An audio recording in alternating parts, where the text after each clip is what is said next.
வணக்கம். ஸ்ரீராம ஜெயம். இன்றைய தலைப்பு ஸ்ரீராமர் இருக்கும் இடமே அயோத்தி. மிதிலையில் ஸ்ரீராமருக்கும் சீதா பிராட்டிக்கும் இருவருக்கும் கல்யாணம் முடிஞ்சிருச்சு. அவங்க தம்பி 4 பேர்த்துக்கும் சீதையை தங்கச்சியை 4 பேர்த்துக்கும் கல்யாணம் முடித்து ரொம்ப சந்தோஷமாக அயோத்திக்கு திரும்புகிறாங்க. அயோத்தி திரும்புகிற வழியில் அயோத்தி மக்கள் எல்லாரும் ரொம்ப சந்தோஷமாக அவங்கள ரொம்ப வரவேற்கிறாங்க. அவங்க அம்மாவான கோசலை, சுமித்ரை, கைகை எல்லாரும் அவங்கள வரவேற்க ஆரத்தியோட வரவேற்க தயாராக இருக்கிறாங்க. எல்லா ஏற்பாடும் செஞ்சு தயாராக இருக்கிறாங்க. இப்போ எல்லோரும் இப்போ 4 பேரும் மனக்கோலத்தோடு உள்ளே வர்றாங்க. அரண்மனைக்கு வர்றப்ப அவங்களுக்கு சடங்குகளை பண்ணி ஆரத்தி எடுத்து வரவேற்கிறாங்க. எல்லோரும் உள்ளே வந்த பிறகு எல்லோரும் அவங்க அம்மாக்கெல்லாம் எல்லாத்துலேயும் ஆசீர்வாதம் வாங்கிட்டு, அவங்க அப்பா எல்லாத்துலேயும் ஆசீர்வாதம் வாங்கிட்டு ரொம்ப சந்தோஷமாக இருக்கிறாங்க. இப்போ ஒரு நாள் தசரதர் மன்னர் கண்ணாடி, முகம் பார்க்கும் கண்ணாடியில் பார்க்கிறார். அப்போதைக்கு அவர் தலையில் ஒரு நரைமுடி எட்டி பார்த்து, உனக்கு முதுமையாகிவிட்டது, உனக்கு இனிமேல் நீ அரசு ஆள முடியாது அப்படின்னு சொல்லி அந்த நரைமுடி விளக்குற மாதிரி அவர் மனசுக்குள்ளே நினைக்கிறாரு. சரி, இனிமேல் நம்ம நம்ம பாரத்தை இறக்கி வைக்கணும், இனிமேல் நம்ம மகனான ராமனை மன்னனாக்கணும் அப்படின்னு நினச்சிக்கிட்டு ராமனை மன்னனாகணும்னு நினச்சிட்டு வசிஷ்டர் யாருன்னா குருகுலத்தின் அவர் தான் குருகுலத்தோட இவர் ஆசிரியர் மாதிரி. அவங்க குருகுலத்தோட ஆசிரியர் வசிஷ்டர். அவரை கூப்பிட்டு ஆலோசனை கேட்கலாம் அப்படின்னு சொல்லி ஆலோசனை கேட்குறாரு. அவரை இந்த விஷயத்தை கேட்டோன்னு ரொம்ப சந்தோஷமாக, சரி இது முடிஞ்சிருச்சு, இனிமேல் ராமர் ஆட்சி புரியட்டும், நல்ல ஆட்சி புரிவான் அப்படின்னு சொல்லி வசிஷ்டரும் சரின்னு சொல்லிடுறாரு. சரி, எல்லா அமைச்சரையும் கூப்பிட்டு ஆலோசிப்போம் அப்படின்னு சொல்லி எல்லா அமைச்சர்களையும் வரவழைச்சு கேட்குறாங்க. எல்லாரோட ஆலோசனையும் கேட்டதும் இப்போ இந்த மாதிரி தசரர் சொல்கிறாரு, நான் ராமனை அடுத்த மன்னனாக்க விரும்புகிறேன் அப்படின்னு சொல்லி கேட்குறாரு. எல்லோரும் சந்தோஷமாக சரி மன்னா, நாங்களும் அதுக்கு ஒத்துழைக்கிறோம் அப்படின்னு சொல்லி, அரசனானா எங்களுக்கும் ரொம்ப சந்தோஷம்தான் அப்படின்னு சொல்லி சொல்கிறாங்க. எல்லாரோட சரி அப்போனா மகுடம் சூட்டுறதுக்கான நல்ல நாள் பார்க்க சொல்கிறாங்க. பார்த்தோம்னா மறுநாளே நல்ல நாளாக இருக்குது. சரி, மகுடம் சுடுவதற்கு என்னென்ன ஏற்பாடு பண்ணணுமோ எல்லாமே தயாராக செய்யுங்க அப்படின்னு சொல்லி தசரதர் சொல்லி விடுறாரு. எல்லாம் தயார்படுத்துகிறாங்க. இந்த விஷயத்தை எல்லாத்துலேயும் போய் சொல்லணும், ராமர் எல்லாத்தையும் போய் சொல்லணும்னு சொல்கிறப்ப எல்லாத்தையும் போய் சொல்கிறாங்க. ராமனான அவங்க அம்மாட்ட கோசலைகிட்ட போய் சொல்கிறாங்க. கோசலை, சுமித்ரை எல்லாத்துலேயும் சொல்லவும் ரொம்ப சந்தோஷமாகறாங்க.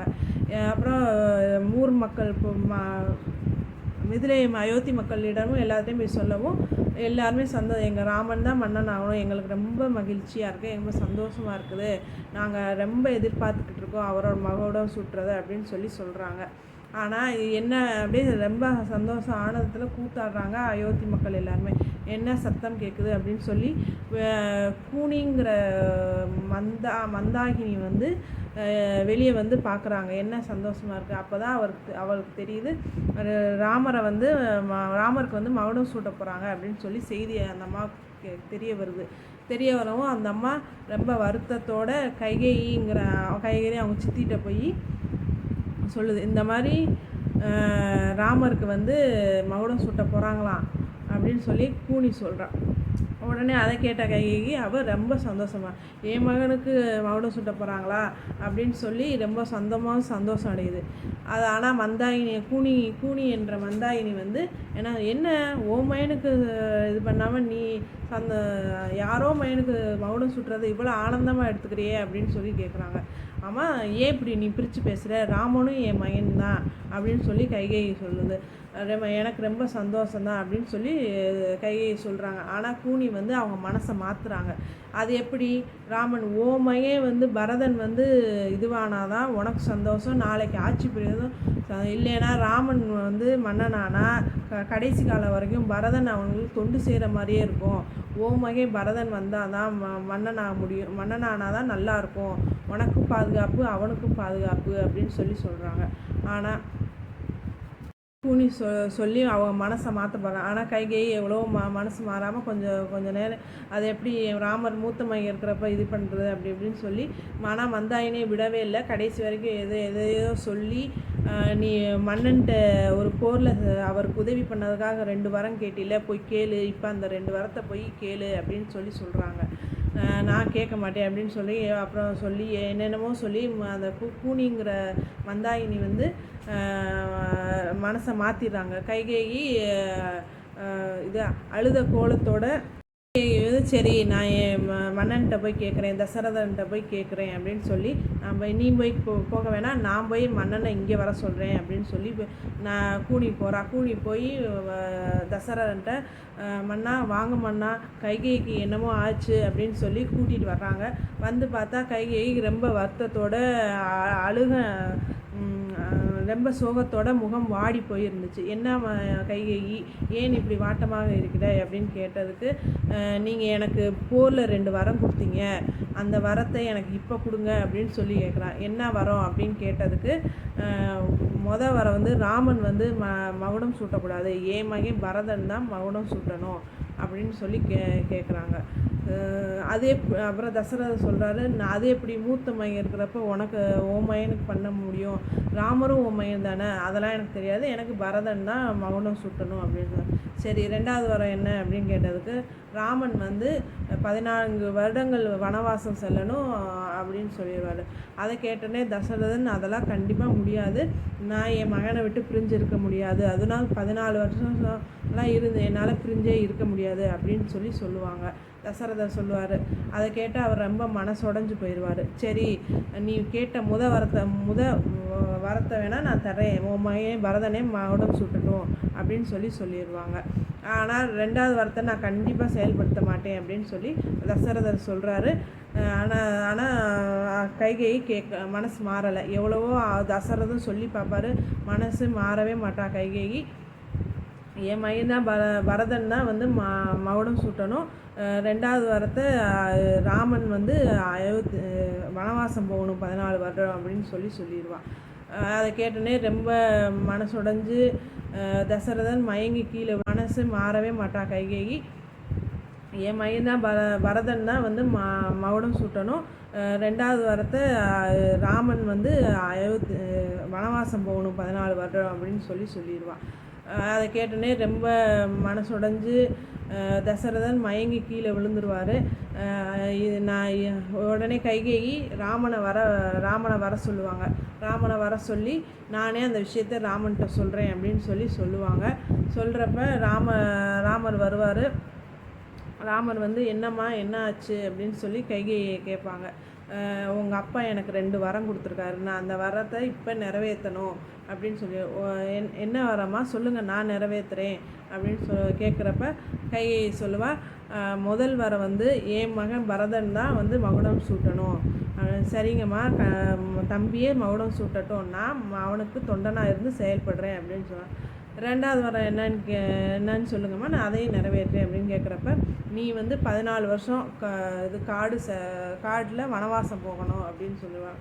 சரிம்மா, அதையும் நான் நிறைவேற்றேன் அப்படின்னு சொல்லி ராமன் சொல்லிடுவார்.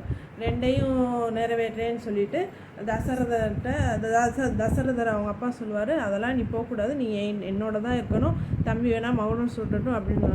இல்லைப்பா, நீங்கள் வரம் கொடுத்துருக்கீங்க, அதை நான் காப்பாற்றணும் அப்படின்னு சொல்லி நான் இப்போவே போய் எல்லாத்துலேயும் சொல்லிவிட்டு நான் வனவாசம் போகிறேன் அப்படின்னு சொல்லுவாங்க. எல்லாத்துலேயும் அவங்க அம்மா கோசலை சுமித்திரைட்டெல்லாம் போய் சொல்கிறப்ப எல்லா தம்பி பரதனும் சுக்ரீவனும் அவங்க 2 பேரும் அவங்களோட கையான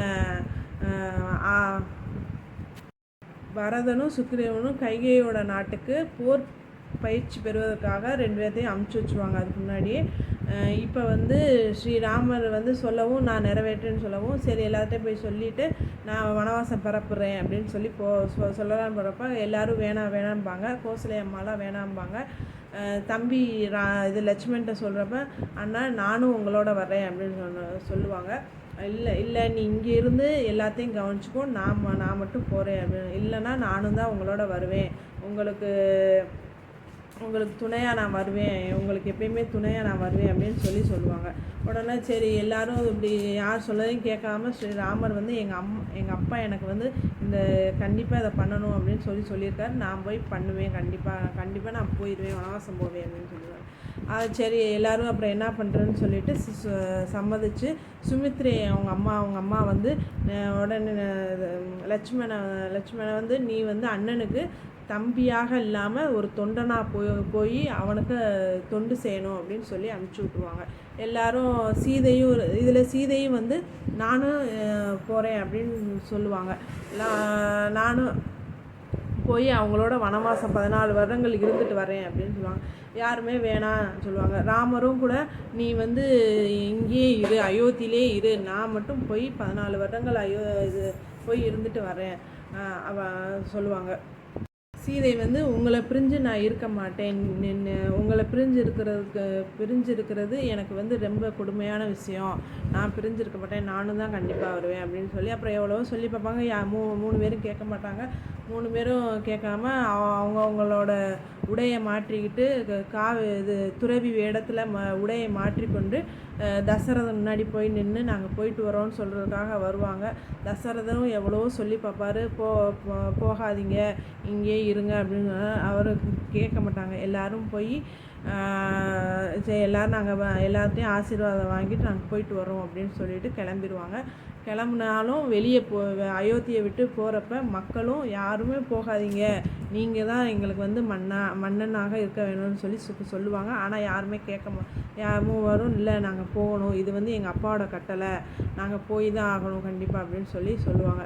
போவாங்க. அயோத்தியை விட்டு வெளியே போகிறப்பயே மக்களும் நிறைய பேர் பின்தொடர்ந்தே போவாங்க. தொடர்ந்து போய்கிட்டே இருப்பாங்க.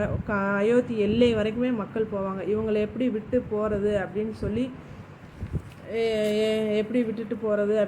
சரி எல்லோரும் ஒரு நாள் இரவு இங்கேயே படுத்திருப்போம், அப்புறம் காலையில் எழுந்து திரும்பி தொடர்ந்து நடந்து போவோம் அப்படின்னு சொல்லி எல்லோரும் அங்கனே மக்கள் எல்லாருமே அவங்களோட மூணு பேர்த்தோடு சேர்ந்து படுத்திருப்பாங்க அந்த காட்டுக்குள்ளே. எல்லோரும் நல்லா அசந்து தூங்கின பிறகு இவங்க 3 பேர் மட்டும் இவங்களை விட்டுட்டு அந்த அயோத்தி எல்லையிலே விட்டுட்டு திரும்பி வனவாசலுக்கு புறப்பட்டு போய் அயோத்தி காவேரி கரையில் வந்து குகன்ற ஒருத்தர் வந்து ஆட்சி பண்ணிகிட்டு இருப்பார். அவர்கிட்ட போய் இந்த மாதிரி நீங்கள் ராமன் தானே அப்படின்னு சொல்லி கேட்டு அவர்கிட்ட உதவி கேட்டு அவரோட உதவி அவரும் எவ்வளோ சொல்லி போகாதீங்க ராமா, நீங்கள் இங்கேயே கூட எங்கள் எல்லையிலே கூட இருங்க, நாங்கள் உங்களுக்கு தொண்டு செய்கிறோம் அப்படின்னு சொல்லி கேட்டு பார்ப்பாரு. அவரும் சொல்கிறதே இவங்க கேட்காம இவங்க வந்து சரி அவங்களுக்கு எப்படி காட்டுக்குள்ளே போகிறதுக்கான வழியை வந்து இவர் வந்து காட்டி காவேரி நதிக்கரையோரம் வந்து விட்டு எப்படி போகணும், எந்த வழியில் போகணும் அப்படின்னு சொல்லி கொடுப்பாரு. அதே மாதிரி அந்த வழியில் போய் இருப்பாங்க. இங்கே அவங்க காட்டு வழியாக போய்கிட்டே இருப்பாங்க. இங்கே அயோத்தியில் என்னன்னு பார்த்தீங்கன்னா, அயோத்தியில் வந்து இப்போ வந்து பரதனை போய் கூனி சொல்லுவாள், இப்போ இதுதான் சரியான நேரம், இப்போ பரதனை வர சொல்லி மகுடம் சூட்டுவோம் அப்படின்னு சொல்லி மகுடம் சூட்டுறதுக்காக பரதனை அழைத்து வர சொல்லுவாங்க. போய் அழைத்து வந்தால் பரதன் வந்து என்ன விஷயம் ஏது விஷயம், ஆனால் பரதன் போய் அழைச்சிட்டு வரப்போ எந்த விஷயத்தையும் சொல்ல மாட்டாங்க. தசரதன் இந்த மாதிரி முடியலை, ராமர் இந்த மாதிரி வனவாசம் போயிட்டான்னு சொல்ல மாட்டாங்க. சும்மா வர சொன்னாங்கன்னு சொல்லி